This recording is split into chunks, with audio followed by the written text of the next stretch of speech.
Esta entrevista es con Cristina Mendoza, militante popular, participante en los movimientos populares de abril del 65 y militante antitrujillista. Cristina, háblame de ti, de tu pueblo, tu familia, y cuándo te inicia en la vida pública y política, y en qué lugar y en qué momento. Bueno, sería demasiado viejo, pero te puedo decir que realmente nosotros, vamos a hablar en nombre del que fue mi esposo, Getúlio de León, comenzamos, vivíamos en Caracas. Yo soy venezolana, primero que nada mi familia era exiliada aquí.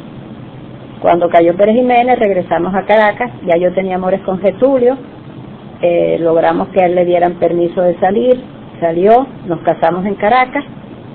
El padrino fue el embajador dominicano, por supuesto, era la época de Trujillo. Pero Getúlio era San Cristobero. Cuando el movimiento clandestino 14 de junio, que se asilaron en la embajada de Venezuela, Mario Riz Vitine, Polo Rodríguez, Marcos Rodríguez, todas estas personas llegaron a Brasil, y de Brasil nos escribieron y llegaron a Caracas. Al llegar a Caracas, a donde fueron a vivir, fueron con nosotros. Estaba Carvajal Martínez, con Polo y Marcos, Mario Riz, Titico Brugal, Gómez Peter, Manuel Gómez Peter, no recuerdo quién más, eran como 7 o 8 dominicanos que llegaron a vivir en el apartamentito de nosotros. Allí, por supuesto, Getúlio se unió a ellos y nos unimos al movimiento 14 de junio.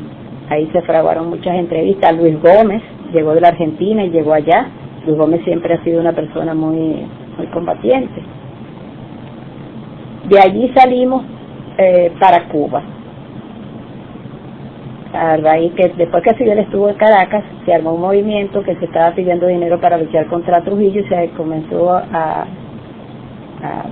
capacitar dominicanos para que vinieran para acá ya a la muerte de Trujillo. Nabu Enríquez también estaba, el hijo de doña Gracita Díaz. Había un profesor, Chito Enríquez, también estaba allá en Caracas. Bueno, total fue que salimos para Cuba.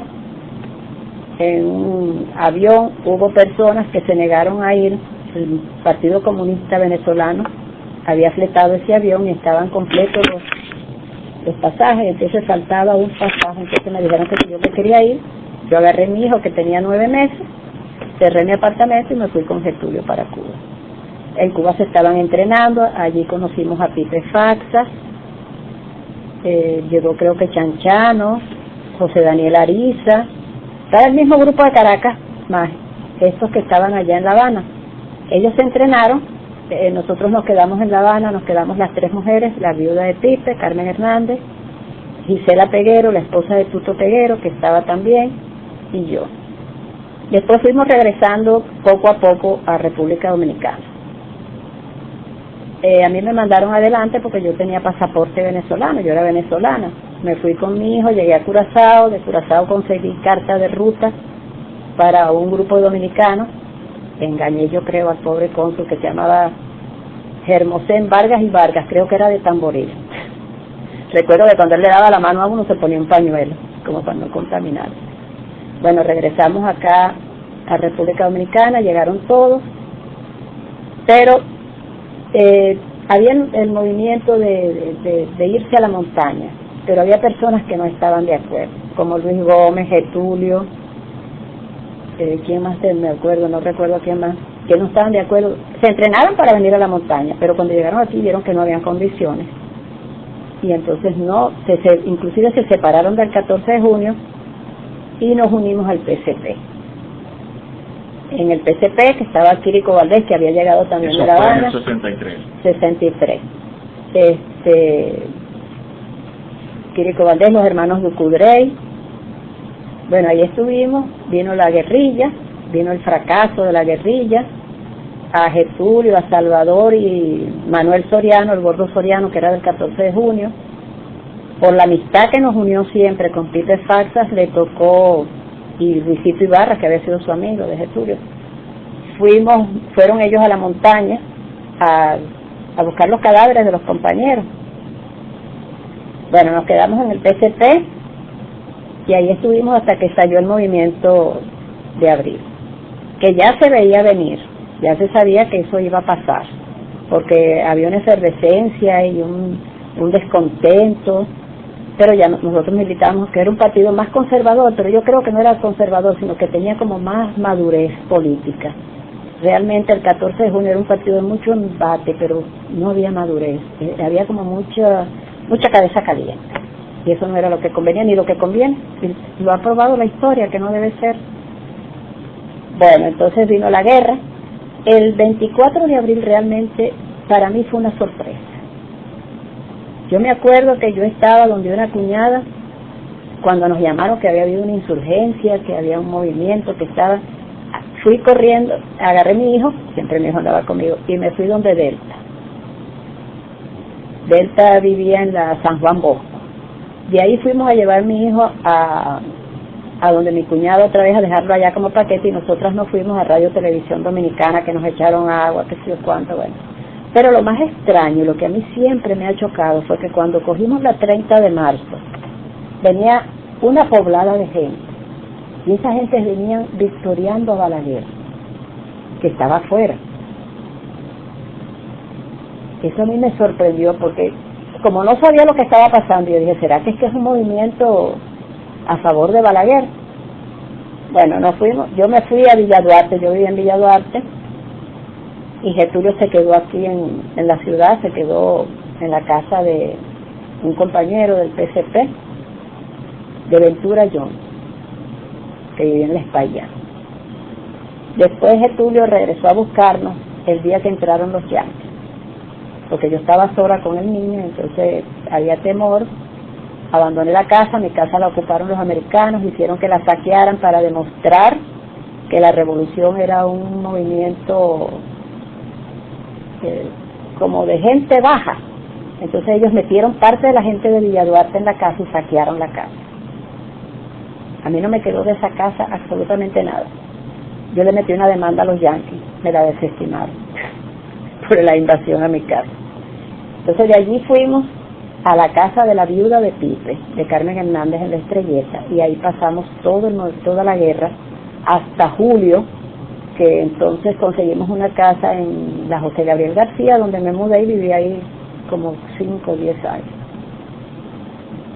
De las vivencias, si tú quieres hacerme alguna pregunta de los compañeros, en la guerra, realmente mi participación fue muy, ¿qué te digo?, más humana que otra cosa, porque era darle comida a los compañeros. Si yo te digo que tuve un comando, yo iba al comando San Lázaro, hacíamos una comidita y por ahí me iba, porque yo vivía en la casa de La Estrelleta.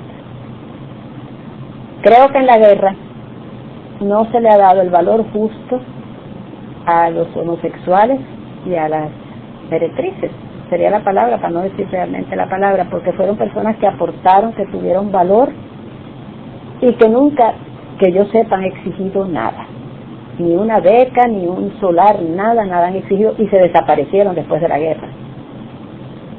Cuando la guerra, quizás un día subí con Milvio Pérez, que es una de las personas más valiosas también que yo conozco, a llevar armas a la parte norte en su carro, pero eso fue como, uno lo hacía como era, como cotidiano, como que era parte de la vivencia de uno, porque ahí nadie tenía miedo. Ese pueblo que se quedó ahí en las 27 cuadras de Ciudad Nueva, era un pueblo con valor, era un pueblo que no tenía ninguna militancia política, pero que estaba allí luchando, porque había que luchar contra los yanquis, porque había que luchar contra la ocupación. No estaban luchando por Juan Bosch ni por nada, sino por preservar su nacionalidad. Era una cosa, no te puedo explicar la hermandad que había, de personas que no estaban de acuerdo con el movimiento quizás, pero que al verse pisoteados, al ver que los yanquis habían entrado, y de la forma en que nos coartaban, que no nos dejaban pasar, que era una solidaridad increíble. Cristina, cuando se produce la invasión de 1959 contra la dictadura de Trujillo, ¿tú estabas fuera del país? Estaba en Caracas. ¿En qué momento tú regresas al país? Yo regreso al país después de la muerte de Trujillo, como te decía. después de la muerte de Trujillo, ya mi esposo y nosotros nos habíamos unido el 14 de junio. El Partido Comunista Venezolano mandaba gente a entrenar a Cuba, pero no por Partido Comunista, sino por solidaridad con el pueblo dominicano. Había un avión, fuimos a La Habana a entrenarse, Getulio, el grupo del 14 de junio, donde estaban Luis Gómez, el Polo Rodríguez, Marcos Rodríguez, que salimos de Caracas, Carvajal Martínez, se fue prestado,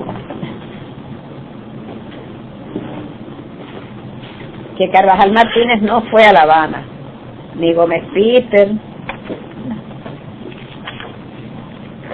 En ese momento, entonces yo llego aquí a República Dominicana después de la muerte de Trujillo, en el 60, a Trujillo lo mataron en el 61, en el 62, porque nosotros estuvimos en La Habana 6 meses.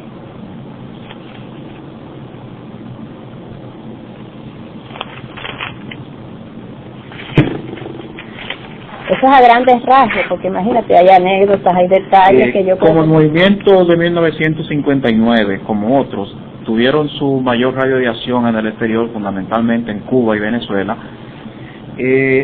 ¿tú nunca tuviste conocimiento de los trabajos que estaban haciendo los exiliados antitrujillistas? Sí, sabíamos, pero mira lo que pasó, por ejemplo, mi esposo, y tiene sus razones, no voy ahora a murmurarlos ni a criticarlos. Ese movimiento, cuando nosotros supimos que había ese movimiento en Caracas, mi esposo fue y lo buscó. ¿A quién buscó? No te sé decir porque no recuerdo. Para solidarizarse y ponerse a la orden. Pero como él era San Cristovero, lo rechazaron. Nosotros supimos de la llegada de Juan de Dios Ventura, ya de todo, inclusive mi tío que era militar. ¿Tú puedes aclarar eso? ¿Por qué él era de San Cristóbal fue rechazado? Sí. ¿Por qué? Porque le tenían miedo a los San Cristoveros. Había muy pocos San Cristoveros en esa época en el exilio. Llega este muchacho, porque tenía 20, 21 años, llega este muchacho que viene de San Cristóbal, lo dejan salir, que antes salir de aquí era un problema. Él salió porque mi tío vino, mi tío era militar, estuvo exiliado aquí, tenía sus relaciones y al decirle que yo me quería casar con él o que nos queríamos casar, mi tío vino y habló con Trujillo y le dieron el permiso, le dieron el pasaporte, porque antes, ahora se consiguen los pasaportes, pero antes conseguir un pasaporte era un show. Entonces cuando él va y se acerca a la gente del 59, lo rechazan por eso. Nosotros sabíamos todo, porque nosotros estábamos enterados de todo. Jiménez Moya, dónde iba, dónde llevaron preso a Juan de Dios Ventura Simón en Caracas, que estuvo detenido, porque el pobre se asiló en Puerto Rico, lo llevaron a Caracas, pero no le tenían confianza tampoco. Tenían sus razones. Pero lo interesante es saber por qué se da esa desconfianza hacia la gente de San Cristóbal. Porque San Cristóbal era el pueblo de Trujillo, y Trujillo dormía allá todos los días. Y ellos, y la gente, los antitrujillistas creían que todo el que estaba en San Cristóbal era trujillista. Sin saber que en San Cristóbal era un movimiento antitrujillista, hubo un movimiento no estando nosotros aquí que se llamó La Trinitaria, que yo no lo conozco ni te puedo aportar nada más que lo que te digo. En San Cristóbal, Trujillo era uno más y la gente le tenía miedo, pero entonces la gente de los pueblos, de los otros pueblos, a los san cristoberos les tenían como respeto, terror. ¿Te entiendes? Y eso fue lo que pasó con Getulio y la invasión del 14 de junio del 59. Pero cuando llega la gente del 14 de junio, que llega Polo y Marcos, que habían vivido en San Cristóbal y habían estudiado en San Cristóbal, llega Mario Rick Vitini, que es de San Cristóbal. Además ya se había ampliado más porque acuérdate que se habían asilado en la embajada, que habían matado las Mirabal, todo eso ya se amplió más la pantalla. Pero antes había un terror. Mira, yo te voy a contar una anécdota. Nosotros, yo y una colombiana amiga mía, la señora Anzola, que tuvo mucha relación con los dominicanos porque tuvieron amores con sus hijas, fuimos a hablar con Villofrómeta, y Villofrómeta, cuando le dijimos que íbamos de parte de los dominicanos a pedirle una ayuda, nos rechazó. ¿Por qué? Por el miedo que había. Es que tú no te das una idea del miedo que había hacia... Bueno, todavía con Trujillo se respeta la palabra Trujillo, tú lo sabes. Todavía la palabra Trujillo infunde respeto. Y en esa época era peor. En esa época, aparte de ser de San Cristóbal, el ser antitrujillista, acuérdate que cogían una acera y se te acercaban, la familia te borraba. Era algo muy serio. Y como a nosotros, porque Trujillo le tenía como cosa a mi papá, cuando nosotros nos asilamos, mi papá se asiló en la Embajada Dominicana por un movimiento que había. A mi papá lo llevaron directo a San Cristóbal, mi papá no estuvo en la capital. Y lo pusieron a trabajar, porque él era médico, a trabajar en el hospital de San Cristóbal. Pero a mi papá no lo dejaban salir de San Cristóbal. En cambio mi tío sí vivía en la capital. Pero era eso, porque era el poder que tenía Trujillo y el miedo que se le tenía a la gente de San Cristóbal. Yo entiendo eso. Y nosotros lo entendimos así esa vez. Getúlio en ningún momento guardó rencor, y dice, no, si yo soy de San Cristóbal, ¿qué voy a hacer? ¿En qué momento regresas al país? Al país regresamos, como te dije, después de que estuvimos en La Habana 6 meses, que Getúlio estaba entrenando con el grupo del 14 de junio, creo que fue el 63 o 62, no recuerdo bien la fecha, pero yo he borrado. ¿No estabas aquí durante el gobierno de Bosch? Sí, cuando Juan Bosch estuvo en el poder, espérate, nosotros salimos para La Habana en noviembre del 60, el 60 o 62, es que ahí es que me pierdo, de verdad que me pierdo. Con el gobierno de Juan Bosch estábamos aquí. Ya. Cuando se produce el golpe de Estado de Juan Bosch estábamos aquí. Getúlio trabajaba en la reforma agraria, nosotros vivíamos con tía Mocha, otra mujer increíble, que es tía de Luis Gómez. Ya ustedes tenían militancia política. Sí, del PCP.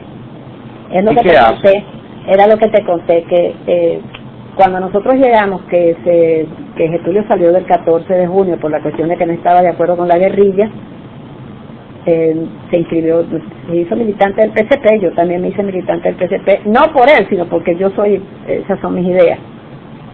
Y entonces cuando hubo el golpe de Estado, Getúlio se fue de la casa, porque comenzaron a perseguir a toda la gente opositora, a todos los PCP, MPD, 14, a todo el mundo.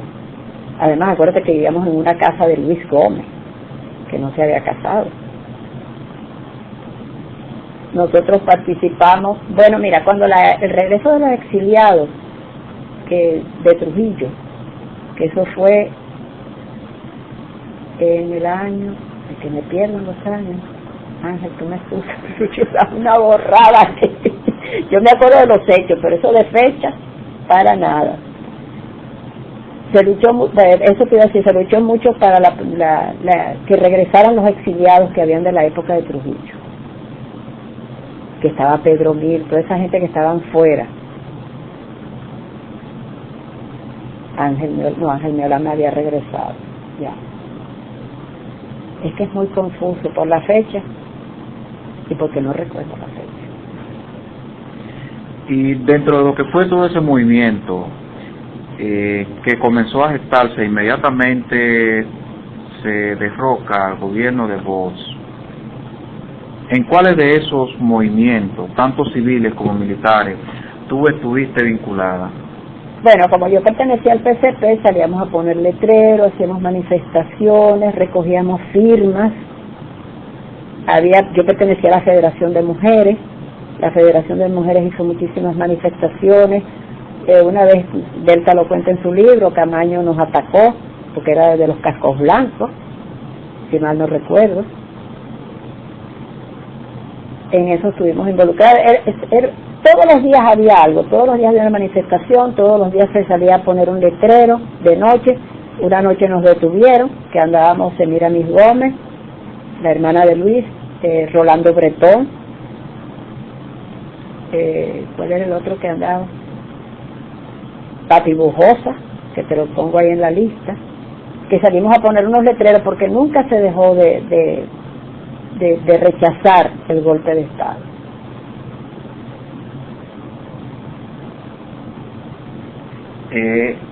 dentro de lo que eran esos movimientos de agitación, ¿cuáles movimientos concretos para el derrocamiento del triunvirato tenían ustedes y hacían y participaban? Bueno, mira, lo más importante, a lo que más importancia le daba el PSP era a salir de noche a poner letreros, a las manifestaciones de las mujeres, que siempre estaban, porque la Federación de Mujeres todas eran mujeres militantes de partidos. Ahí no había una sola que no tuviese militancia, ahí todas, doña Ena Moore, que era del PSP, Altagracia del Orbe, Ana Silvia Reynoso, que era del 14, no sé ahora cómo se su apellido, Bernarda Jorge, Delta, ¿quién más recuerdo de esas mujeres? No recuerdo más. Esas eran las manifestaciones que se iba al Conde, porque antes el Conde era una vía principal, y manifestábamos del Parque Colón al Parque Independencia, que Ángela Vázquez era otra persona que te podría aportar mucho, porque ella fue de la Federación, y una catorcista, y por mí. Tú me hablabas de, Cristina, en principio, me hablabas de las contradicciones que se dieron al interior del 14 de junio, que implicaron o posibilitaron su salida con relación a la lucha armada en contra del triunvirato. ¿Tú podrías hablarme de esas contradicciones? ¿En qué consistían? Bueno, las contradicciones que había, que pienso yo que había, es que, por ejemplo, Getulio y el mismo Luis, y quizás otros compañeros, no estaban de acuerdo con la lucha armada. No solamente no estaban de acuerdo con la lucha armada, sino que estaban que la figura de Manolo había que preservarla, había que cuidarle la vida a Manolo. Inclusive creo que Fidel le mandó a decir a Manolo, con un compañero, que no se fuera a la montaña. Él, que si se iba, que se fuera el resto, pero que él no se fuera, porque la figura de él había que preservarla por lo que era Manolo Tavares, por lo que significaba Manolo Tavares. Esa fue la contradicción que hubo. Era hasta una cuestión de formación. Y como el PSP no estaba de acuerdo con esa lucha, en eso hubo muchas incidencias dentro del mismo 14 de los compañeros que se fueron del 14 al PSP. Porque era que si tú te pones a ver, realmente no habían ese euforismo, esa cosa de la montaña, eso hizo mucho daño porque se perdieron gente valiosa y se fueron gente que no estaban preparadas para la montaña.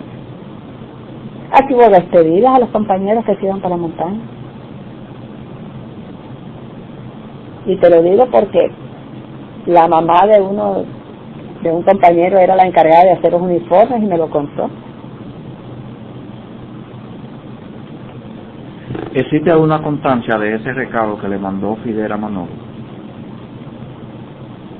Creo que no. Porque una persona que lo sabía murió en estos días, que era José Antonio Constanzo, que fue guerrillero del Este. Estuvo con nosotros allá en La Habana también, no me acordaba de él. Se entrenó, estuvo en el grupo del Este, fue de los que se salvó, y creo que fue con él que nos mandaron a decir, o con alguien que él conocía, porque eso siempre se comentó. Ustedes no estaban de acuerdo con el levantamiento armado, sin embargo, en las montañas. Sin embargo, el levantamiento en las montañas se dio después que el movimiento discurre en la montaña. ¿Qué ustedes hacen? ¿Qué actitud adoptan? El PSP, que yo sepa, no hicimos nada, o no se hizo nada. Se apoyó, lo que pasa es que, por ejemplo, nosotros la apoyamos porque efectivamente estábamos muy ligados a la gente del 14. E independientemente de que tuviésemos la militancia del PSP, o por lo menos nosotros, no te puedo decir otras personas, siempre mantuvimos una sola actitud. El partido le podía decir a uno que no, pero si yo estaba de acuerdo con una cosa, yo hacía eso. Y yo mantuve mi actitud, y creo que Getulio también, de la amistad con los catorcistas y del apoyo dentro de lo que uno podía. Tanto es así que los catorcistas creen que yo sigo siendo catorcista, porque eran mis amigos y siguen siendo mis amigos.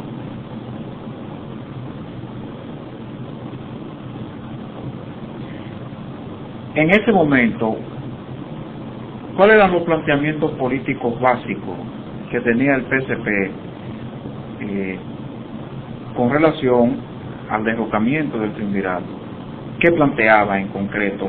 ¿Qué tenía en mente para lograr el derrocamiento del triunvirato? Bueno, la formación de militantes, una lucha a nivel intelectual, así es que yo lo veo, o así es que lo recuerdo. De los compañeros, acuérdate que eran los Ducudrey, que eran personas que no eran, ¿qué te digo? Tenían otra formación, o no estaban acostumbrados a un tipo de lucha como la que se estaba viviendo aquí. Y ellos eran los dirigentes nuestros. El planteamiento era una lucha intelectual, podríamos decir, porque hay una lucha armada, una lucha intelectual. Los 14 una lucha armada, que no se consiguió nada, y con la otra tampoco. Con lo que se consiguió fue cuando la guerra. Que ahí comete, digo yo, lo sigo viendo así, el PSP un error, que en plena guerra cambia el nombre para PSD. No entiendo por qué, nunca lo he entendido, porque yo creo que no era el momento. No lo entiendo. Dentro del PSP, ¿cuál era tu categoría? ¿Era simpatizante, militante o qué? No, yo era una militante, yo estaba en una célula del PSP, con Franklin Franco, Manolo González, y quién era el otro, yo era la única mujer, no recuerdo, éramos 3 o 4 compañeros. Los aprestos para el derrocamiento del triunvirato eran casi del dominio público, ¿no? Sí. Se tenía previsto que ese acontecimiento sucedería, tanto para la mucha gente del pueblo, los que estaban involucrados, como para la propia gente del triunvirato.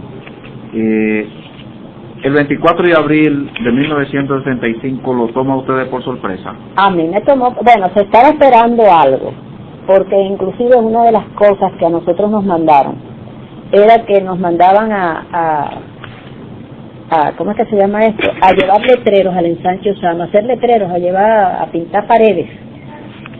Bueno, que Ariosto iba conmigo, Ariosto iba conmigo, que llegábamos a los barrios de los militares a pintarles las paredes, llamándolos a que se unieran al pueblo, a que bajo el golpe de Estado, a todas estas cosas, pero ese era lo que hacía el PSP, o lo que hacíamos nosotros. Que lo que yo participaba como militante, yo estaba en un organismo de base. Yo lo que hacía en los comités central y en los comités de distrito no tengo la menor idea.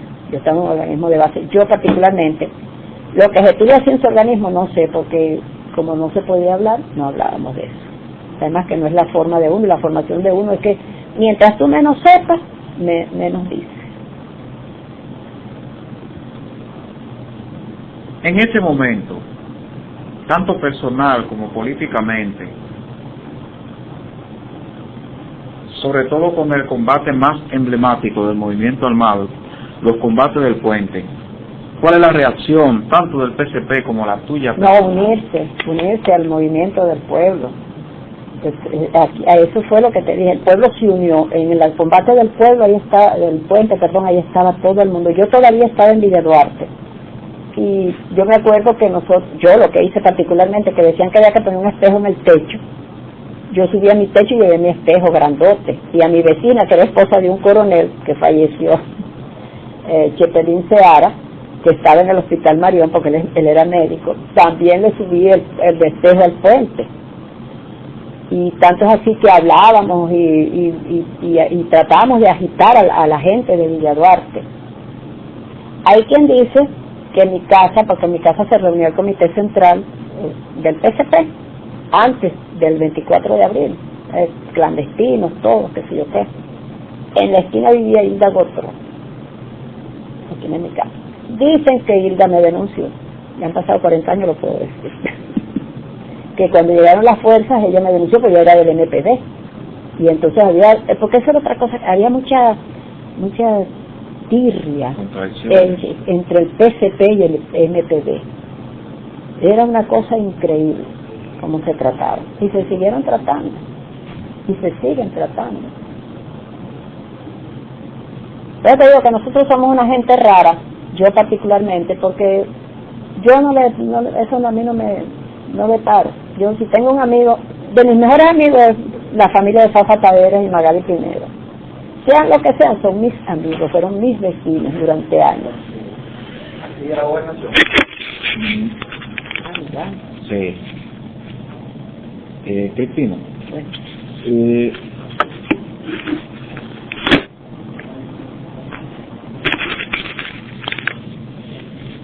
Hablábamos del inicio de la guerra. Del inicio de la guerra, sí. De la tirria que había entre el MPD y el PCP. Y de las contradicciones que había. Ajá, sí, y de lo que había, me dijeron a mí que Hilda Gotró era la que nos había denunciado. Es por eso, porque cada quien creía que tenía la razón. Y la única razón que han debido tomar en cuenta era la liberación del pueblo, el movimiento, apoyarse. Ay, que te decía que de mis mejores amigos, yo vivía en Ciudad Nueva, y en la cuadra que yo vivía, al frente vivía Magali y Fafa, al lado vivía Teobaldo Rodríguez, y del otro lado vivía Aldo Magluta, que dicen que era Pacoredo, no recuerdo bien lo que era Aldo. Pero nosotros no nos tomábamos en cuenta eso, nosotros éramos un solo grupo. Cuando llegaba la policía, teníamos que defendernos entre nosotros, teníamos que protegernos, proteger ese pedacito de calle, que era la calle nuestra, de la policía, de los embates de Ney Nivar y llámese como se llame el jefe de la policía.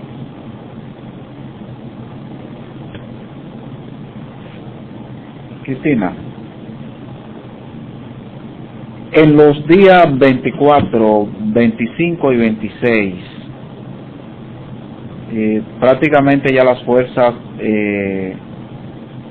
huesinistas, por llamarle de una forma, sí, habían sido derrotadas. Sin embargo, el 28 de abril todo cambia. ¿Qué impacto le producen ustedes el inicio de la invasión norteamericana? Horrible. Tú no te das una idea de la sensación de esa intervención, lo que vivió, no nosotros, lo que vivió todo el mundo. Es lo que te decía, que fue lo que nos unió, lo que unió a todo el mundo, cuando se supo que los yanquis habían penetrado en República Dominicana y que te impedían pasar por una calle y que te maltrataban. Fue un impacto tremendo, una cosa que la juventud de ahora no se lo imagina. Por eso yo me molesto cuando viven peleando por la bendita visa americana.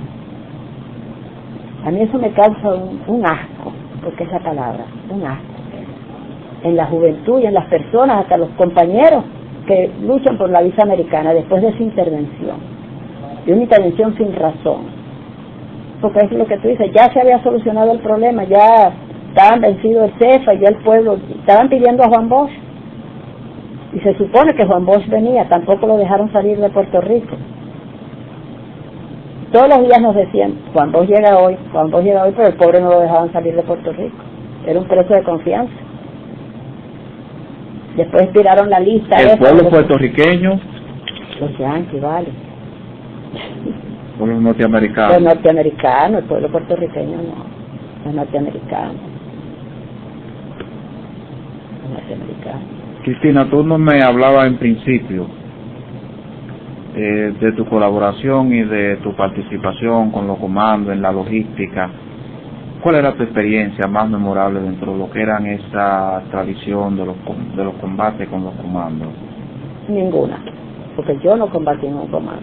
No me refiero a combate directo. No, pero yo sé, mi apoyo, como te decía, yo fui, el comando del PCD era el San Lázaro, era que estaban los compañeros, allí yo iba, a San Lázaro, a colaborar algunas veces con las compañeras que estaban ahí, que era Altagracia del Orbe, Clara González, que eran las que realmente estaban ahí todo el día, porque yo siempre estuve en la Estrelleta. Mi colaboración, estar allí, como fue la colaboración de mucha gente, Por eso yo te dije, yo no participé, yo no soy combatiente de armas, no, primero porque no me gustan las armas, y segundo porque había demasiada gente, y no es verdad que habían tantos comandantes como ahora dicen, porque ahora todo el mundo es comandante, todo el mundo tiene una raya. El combatiente fue ese pueblo, vuelvo y te repito, que estuvo ahí dándonos apoyo, gente que no eran nadie, que se quedaron en Ciudad Nueva, porque esa era su casa. Me parece muy buena tu aseveración de que no habían tantos comandantes. Para ese entonces, ¿cuáles eran las personas, los individuos que dentro del movimiento armado tú reconocías como comandante? Montearache. ¿Qué te digo? Fidelio, Manolo González, que le decían el comandante sobado porque andaba con todo sobado, hasta el cuchillo que tenía aquí. Esas son la gente que yo vi que eran como dirigentes. Camaño, por supuesto. ¿A cuáles de ellos trataste directamente? A Fidelio, que lo vi, porque era que no era que trataba, sino que tú los veías que pasaban, que a Montearache, porque Luis Tolentino y su esposa Alba eran muy amigos de nosotros, y tuve bastante contacto con Montearache, quizás él no me recuerda, porque era que entre tanta gente, tú llegas a un sitio y te ven, y qué sé yo qué, que si se comía, se comía, si no se comía, no se comía, porque no había eso de, esa seriedad, pues vamos a decir.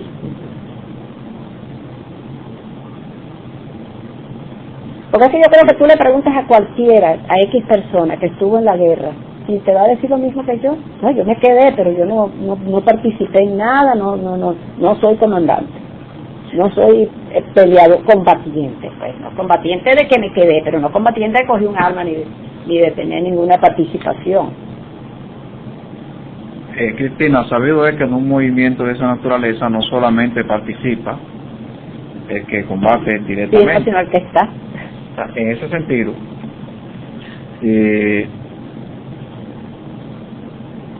¿cuál fue el hecho de lo que tú viste, aun cuando no haya tenido participación directa, que te causó mayor conmoción? Bueno, el 15 y el 16 de julio. Eso fue horrible. Cuando comenzaron esos bombardeos, que sabíamos, además, ¿qué te digo? Uno vivía ahí todo el tiempo sobre ascuas, porque por lo menos el 15 y el 16 de junio, con los bombardeos que creíamos que nos iban a invadir, que nos iban a terminar de copar las 27 cuadras de Ciudad Nueva, no lo lograron porque el pueblo se opuso, porque el pueblo se les paró. Eso fue una experiencia terrible, ver llegar a los compañeros heridos, al padre Villini, a las muchachas muertas, muchachas que hoy día tú no sabes quiénes son ni que eran del pueblo, que no recuerdo. Yo te puedo ver la cara de las muchachas, pero no sé su nombre. Muchachas que te aseguro que fue peleando, que las hirieron o corriendo, lo que tú quieras, pero estaban allí. Eso fue horrible. Y todos los días a las 12. Era una cosa así. Pasaba un avión y bombardeaba. Todos los días a las 12 ametrallaba. Era una cosa, pero era como que estaban esperando que fueran las 12 en punto para ametrallar. ¿Eso por qué? Eso, no sé. Habrá que preguntárselo al CEFA o a los yanquis. ¿Por qué hacían eso todos los días a las 12? Esas son de las cosas impactantes. Después, un día, no recuerdo la fecha, yo crucé para el otro lado, pero no crucé a nada, sino crucé a buscar una muchacha que nos ayudara, porque comían demasiada gente en la casa. Crucé con un amigo de Peter Faxa, que se llamaba Luis Lalondriz, que no era nada, pero que estaba allí, que no era militante ni nada. Y cuando veníamos de regreso, nos detuvieron los yanquis, y nos llevaron al colegio Don Bosco, y ahí nos tuvieron todo el día. Yo fui a llevar a mi hijo también, que lo fui a llevar donde su tía, que vivía en la zona universitaria, para yo estar más tranquila. Por los bombardeos, y estaba media preocupada por él. Y nos tuvieron ahí todo el día interrogando. a nosotros nos salvó, a Luis y a mí, que entendíamos. Y cuando ya ellos venían a preguntarnos, ya nosotros estábamos, que sabíamos lo que íbamos a responder. Nos soltaron a las 6 de la tarde. Y a esa hora bajar para la Estrelleta a pie.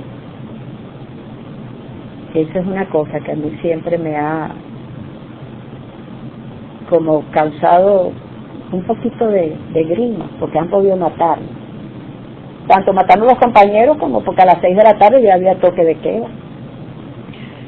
Durante los días del 14, 15 y 16 de junio, ¿tú te encontrabas en las zonas de los combates? Bueno, no, porque eso fue en la parte alta. Yo vivía en la Estrelleta, estábamos ahí reunidos y estábamos en el Padre Vigilio, tratando de colaborar con los heridos, que no había medicina, no había médicos suficientes, pero hubo mucha colaboración de todo. Cristina, tú nos hablaste en principio de la participación de las prostitutas y los homosexuales en el movimiento de abril del 65. Háblame de lo que tú conoces de estas personas. Mira, realmente eran combatientes. A la hora de coger un fusil y irse a una trinchera, los primeros que estaban eran ellos. Había una que se llamaba La China, había una que se llamaba La Beltis, que creo que se casó con Milio. Tenía su lío con Milio, yo creo que se casaron, no estoy segura, porque nunca me ha gustado meterme en la vida particular de nadie. Había otra que se llamaba, no sé, Marilyn, Xiomara, que eran homosexuales. Pero la colaboración que ellos dieron y la forma, es que esa gente cuando había el primer tiro que se tiraba, los primeros que agarraban sus armas y salían a las trincheras eran ellos. Tú lo puedes preguntar a cualquiera de los combatientes. Y de esa gente yo no he vuelto a saber más nunca. Yo no sé qué se hicieron. No tengo la menor idea, porque después ni siquiera participaron en la Federación de Mujeres las mujeres. Nosotros tampoco nos acercamos a ellas, que yo sepa. Quiere decir que cuando los yanquis ocuparon Ciudad Nueva, eso se diluyó. Quizás están muertas, porque yo creo que mataron más gente después de la guerra que en ese periodo de García Godoy. Yo creo que se mató más gente que en plena guerra. ¿Y cómo era el roce de estas personas, de homosexuales y prostitutas, con los demás compañeros combatientes? ¿Cómo eran sus relaciones personales? Muy buenas, increíblemente buenas. Unos seres humanos fuera de serie. Yo siempre los recuerdo porque yo no tengo... Bueno, es que ahí no hubo roce con nadie. Ahí todo el trato, no solamente con ellos, con todos, era una hermandad que había. Todos éramos uno. Todos éramos uno. Yo creo que es una de las... Aunque había la tensión de los bombardeos, de que te mataran, de que sí o qué, pero yo creo que es una de las mejores épocas de mi vida, por la hermandad que había y la solidaridad humana que había. Eso no se ha vuelto a ver ni se va a ver. Eso era increíble. Si tú tenías un vaso de agua, tú lo compartías con el compañero, con la compañera, la ropa, lo que tuviera. Yo salí de mi casa sin ropa y a mí no me faltó nada. Y así fueron casi todos los compañeros y las compañeras que llegaron. Ahí no había dinero, pero había solidaridad. Había hermandad, tanto de esa gente, de los prostitutas y homosexuales, como de los otros compañeros. Cristina, durante el periodo de la finalización de las contiendas armadas, de los movimientos armados, ¿a qué te dedicas? ¿Qué haces? A militar, mi partido.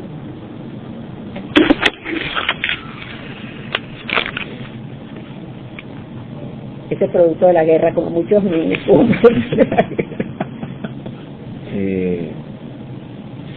sea, después que terminan las actividades armadas. Bueno, no, yo estaba en estado de mi hijo Tomás, pero seguimos militando en la federación, en el PSD, y ahí estuve yo hasta que nos tuvimos que ir para Venezuela en el 72 por ahí para preservar la vida de Getulio, pero yo siempre militar. Cuando concluye la guerra, ya formalmente, después de la famosa acta institucional,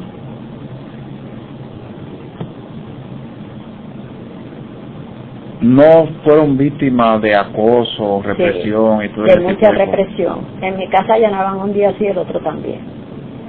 Era lo que te decía con respecto al barrio ese donde vivíamos, que nosotros vivían MPDistas, Pacoredo, Teobaldo Rodríguez, que no sé de qué partido era, pero que era profesor universitario, qué sé yo, y sí hubo persecución.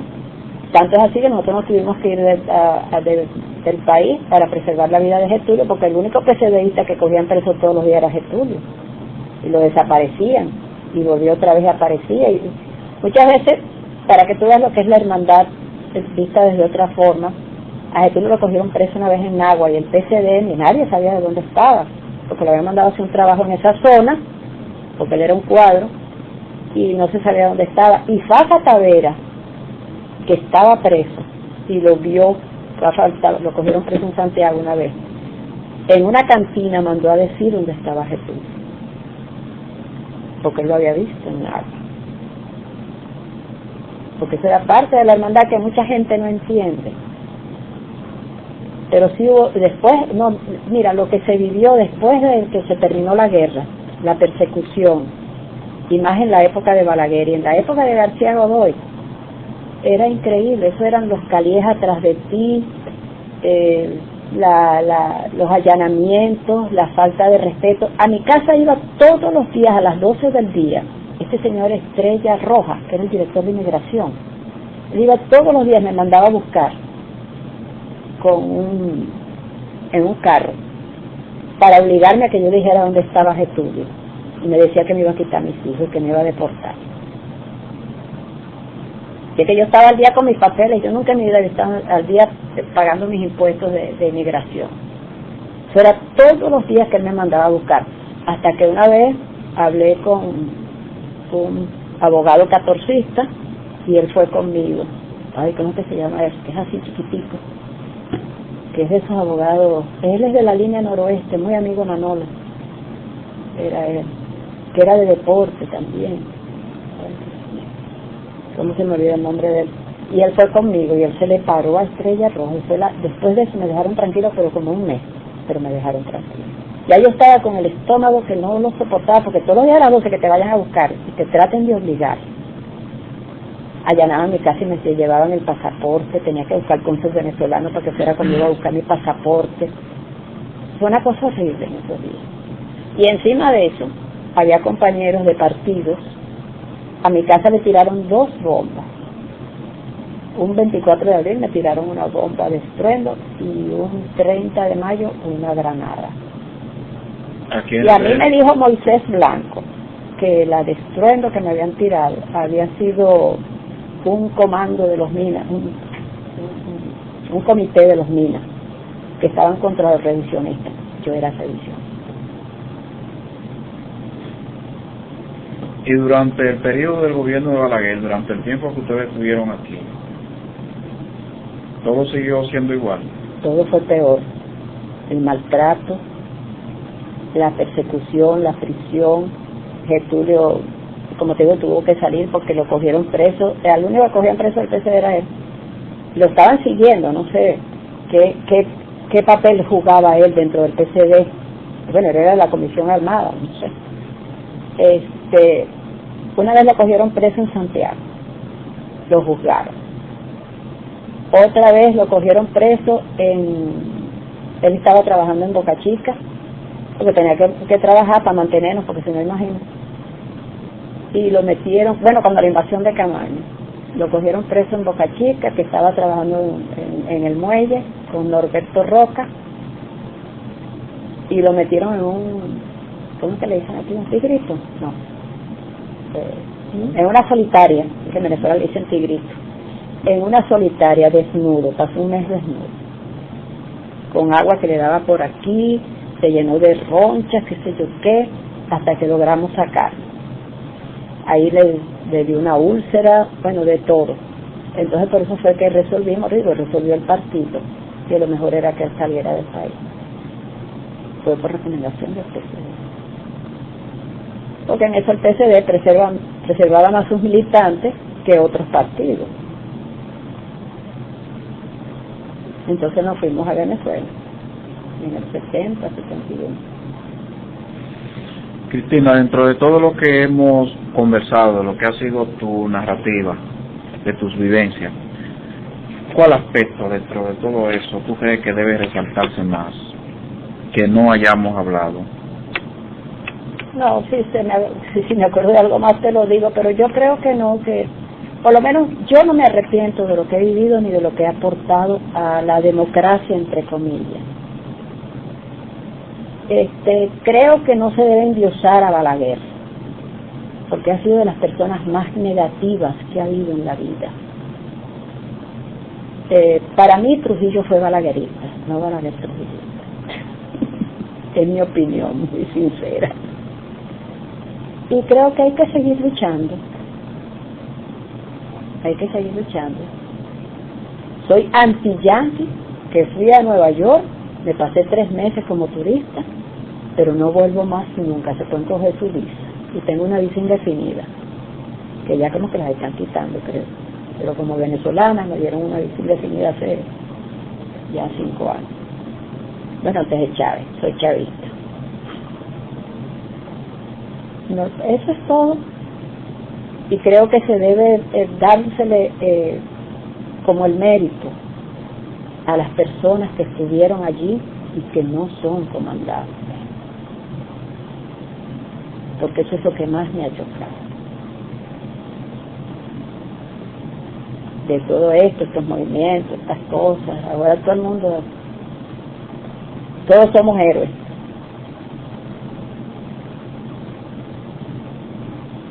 Así es que tanto, si tú quieres saber algo más o si yo me acuerdo de algo más, porque tú sabes que yo estoy borrada. Aquí concluimos la entrevista con Cristina Mendoza. Gracias, Cristina, por tu participación en esta